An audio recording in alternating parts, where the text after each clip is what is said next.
انسان کو منافق بنا دیتے ہیں، گانے سن سن کر کے لوگ زنا کی طرف جاتے ہیں، یہ محدثین کا فرمان ہے۔ اس لیے چھوڑو ان تمام چیزوں کو اور روزانہ قرآن سننے کی عادت ڈالو، قرآن سننے کی عادت ڈالو۔ سب کے پاس موبائل ہے، تقریباً سب کے پاس موبائل ہے،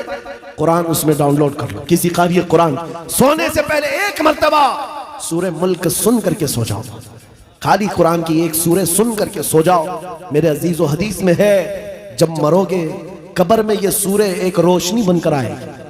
اور آ کر کیا کہتی ہے، اعلیٰ حضرت نے لکھا ہے سورہ ملک پڑھنے والا یا سننے والا جو اپنی زندگی میں قبر میں جاتا ہے، سب لوگ دفن کر کے اس کی تختیاں بند کر کے چلے جاتے ہیں، یہ سورہ ملک جاتی ہے اپنے رب کے پاس، کہتی ہے اے مولا میں تیرے کلام کا حصہ ہوں یا نہیں؟ رب فرماتا ہے ہاں اے سورہ ملک تو میرے کلام کا حصہ۔ کہتی ہے مولا جو مجھے روز پڑھتا تھا سنتا تھا میں اس کی سفارش لے کر کے آئی ہوں، اس کی بخشش کا اعلان فرما دے،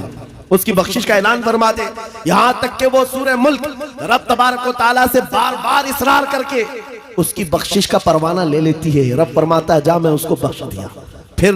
سورہ ملک اعلیٰ حضرت نے لکھا ہے جنت میں جاتی ہے، تکیے لیتی ہے، بسترے لیتی ہے اور واپس قبر میں آتی ہے، پڑھنے والے سے کہتی ہے میں نے تیرے لیے یہ تکیے جنت کے لائے اور یہ بسترہ جنت کا ہے، یہ ہوائیں خوشبوئیں جنت کی ہیں۔ اے میرے پڑھنے والے میرے آنے میں کہیں تاخیر تو نہیں ہو گئی، دیری تو نہیں ہو گئی؟ وہ قبر میں ہمارے ساتھ رہنے والی سورہ ملک برسوں ہو گئے نہ لوگ سنتے ہیں نہ پڑھتے ہیں۔ تم تو کس کو سن رہے ہو؟ گانے سن رہے ہو، یہ نوٹنکیاں، یہ مجرے، یہ بھنگڑا، یہ دنیا کی عیاشیاں جو جہنم کی طرف لے جاتی ہیں، ان سب کو چھوڑو، رحمان کے اس کلام کو سنو۔ جب ساری دنیا ساتھ چھوڑ دے اللہ کا کلام قبر میں تمہارے ساتھ ہوا کرے گا روشنی بن کر کے۔ آج سے عمل کریں گے انشاءاللہ۔ ہر نوجوان اپنے موبائل میں سورہ ملک ڈاؤن لوڈ کرے گا اور رات کو سن کر کے سوئے گا۔ اور دوسری بات اگر اپنا سینہ ایسا بنانا ہے کہ جس کی دھڑکن سے بھی لوگوں کو یعنی دشمنوں کو خوف طاری ہونے لگ جائے، اس کے گزرنے سے ہی کئی کیڑے مر کر کے نالیوں میں چلے جائیں، اگر ایسا سینہ بنانا چاہتے ہو ایسا سینہ بن جائے ہمارا، ہر ایک کی خواہش ہے نا کہ تمہاری دل کی دھڑکن بڑھنے لگے، دشمنوں پر رعب طاری ہو،